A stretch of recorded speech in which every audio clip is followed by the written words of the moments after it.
ụmụ Igbo n'ọma ndị eme ọnụ abịa nta ihe ka na-akpọ obi ezumezu. Obi ezumezu nwere ụfọdụ ihe vital things etu esi arụ ya. Eziokwu na nwere ike ịpụta ịfụ ka ndị mmadụ na-alụzi obi ma ndị na-eje ụka alụcha obi alụ toilet n'ime obi ihe niile abụrụ etu obi kwesịrị ịdị maka na obi wee consecrated place. Ịghọtara ya?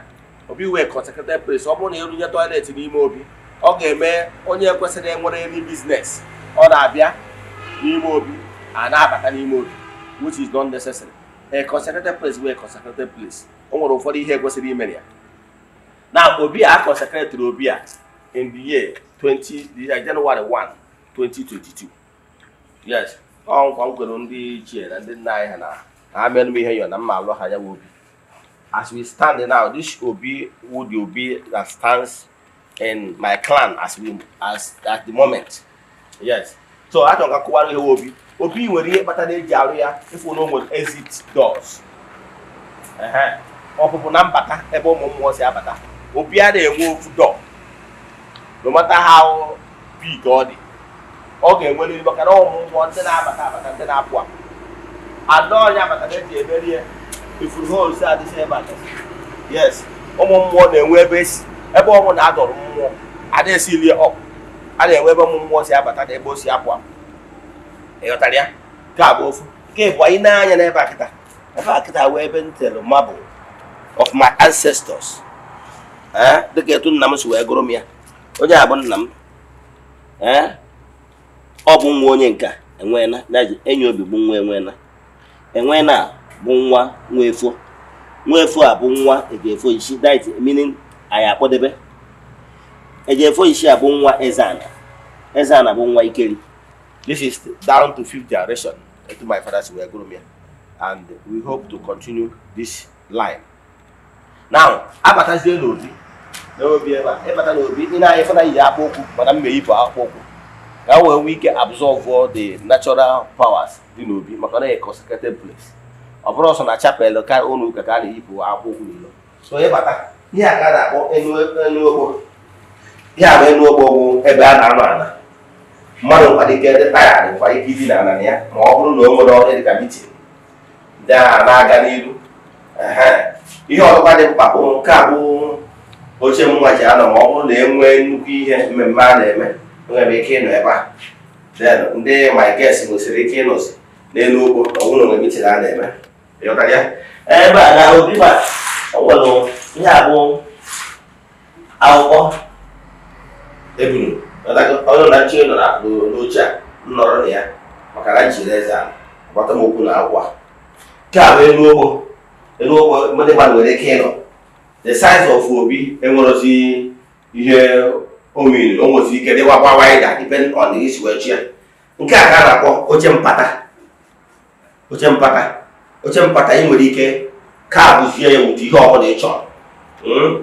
Oche mpata kịta akụrụ m Ugochi tubelu so ugo ka eji wee ka abụrụ m elu oche mpata penti elu m ya maka osisi ejoro ihe a bụ osisi mgbu for protection.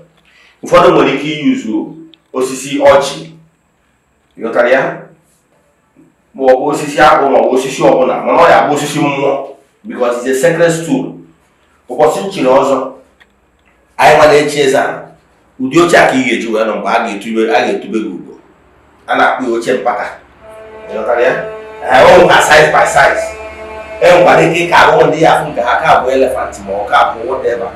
Mana doto na ahapụ Ugochi tubelu so ugbo ka m gwara ya ka abụọ ya. Ịghọtara ya? Then nke a bụ ihe eji ama opi ọdịnala. Ihe a bụ opi that is ebe a dọrọ ndị ichie. Ebe a dọrọ ndị ichie bụ ụmụ anụ dị iche iche ndị anyị gụrụ n'ebe a. Ịghọtara ya? Ụmụ anụ dị iche iche anyị gụrụ n'ebe a. Enwekwa ndị ọzọ ebuzere nwere ike ha dụsịrị ebe a bọchị ihe ọbụla gbasara ebunu ma ọ bụ efi anyị gụrụ n'obi a. Echefula na every 1st of January na nna ada eburu ndị ichie a be nna m anụ iji wee agbọm ya ancestral day ụbọchị njide nchetafa. So ụbọchị anyị na-abịa ebe a gụọ ọfọ maka ọdịmma ezinụlọ anyị ụmụ nwaanyị na ndị niile anyị na-eme na amasị. Then nke a bụ ya abịa n'ime ebe a ya nwesịrị ihe a na-akpọ ihe dị iche iche like nka a na-akpọ ya nke ụmụ ọkụ ịghọtago a na-akpọ ya ụmụ ụkọ ndị ahụ ndị reprezentịrị ndị na-eje ozi n'obi ụbọchị m chiri ọzọ Eze-Ana ka ndị nna m ochie nyere m ya na-akpọ ya ụmụ ụkwụ ịghọtara ya o ihe na-adị n'obi o nwere ihe o mere ụmụ ụkwụ abụ ụmụ mmụọ gasị na-agagharị na-eme mma na-eje ozi nke anyị nwere ihe afụ ezumezu ndị ichie ezumezu ndị ichie dị ha okpesi ndị ichie ezumezu ha akpọ ndị ichie niile chi ukwu na chi nta ha dị ha ya bụ ikenga ha ikenga ndị ichie ịghọtara ya ma ukwu na ije ma ihe niile ezumezu ya ka abụ ọfọ ya efere kịta abụ ọfọ ya mere ngịnị ha abụ ọfọ ndị nna m ochie ndị ikwu nne m nyere m mgbe m chiri Eze-Ana ọfọ a efere kịta adịghị emesi ya ọbara ịghọtara ya adịghị emesi ya ọbara ihe nji ọfọ alụ buru ibu ịghọtara ihe eji ọfọ alụ buru ibu adịghị emesi ya na-akpọ ya ọfọ emere ngịnị that I have not offended man or woman whoever that want to offend me whatever the person wish let it go back to the person o nwere ka a na-esi ejikwa ya alụ ọrụ back to sender adịghị ebusi ihe nwere ike tụọ ya ịkpụọ ya nzu tụọ ya nkwụ ọkụ to recharge it but ejiri ya eme ihe ọ bụrụ na obodo zuo nwere ọkụ atinye na akpa m nkwuchi okwu asa ha na Eze-Ana ekwuola na ọ bụ ihe na-etu aka m kwuru na aka m adịrọ n'ihe ọjọọ etinye m ya na ya na enwe ọfụ dị na mbụna ịhụtara ya ọfụ eziokwu ọ bụrụ na ichi ndị chiri Eze-Ana ka a na-enye ụdị ọfụ a na-adị ebe nwa ọrụ chọrọ ije were arụ dị mkpa ma ọ ihe chọrọ ije were eme ka ọ were mechara ndị ọrụ na ebe anyị na-egbu ihe ọbara ebe a na-ewepụ ya ịhụtara ya budozi ọfọ ndị ichie adịrị ebe ọfọ ndị ichie na tempụl anyị chi igbu anụ anyị bupụta ya bịa werekwu anụ ekwuta nwa na-egbuwapụ ya ihe na-afụ ifuo n'ọkwa nzu ihe abụ ihe efere ebe akịta bụ nzu a na-akpọ nzu ndị ichie etu ahụ esi bupụta na esi ebupụta ya akpụrụ ya akpụ na nke anyị na-afọ a na-akpụzi akpụkpụ nke ewepụtara modernizzie ya ndị ya na-afọ n'ahịa mana ete akịta bụ ndị ichie etu esi bupụta ya na ọka dịka chisike ya ka eji akpọ nzu ndị ichie daalụ onwezi ajụjụ ị nwere na nkụzi a ịfụzi ụtọ anụ anyị gbugasịpụrụ ebe ọnya ka anyị tisi n'ohere nwezi ajụjụ ị nwere ịjụ m n'ihe chat me ọ bụrụ na idu obi gị etu a ị mara ihe ruru obi ọdịnala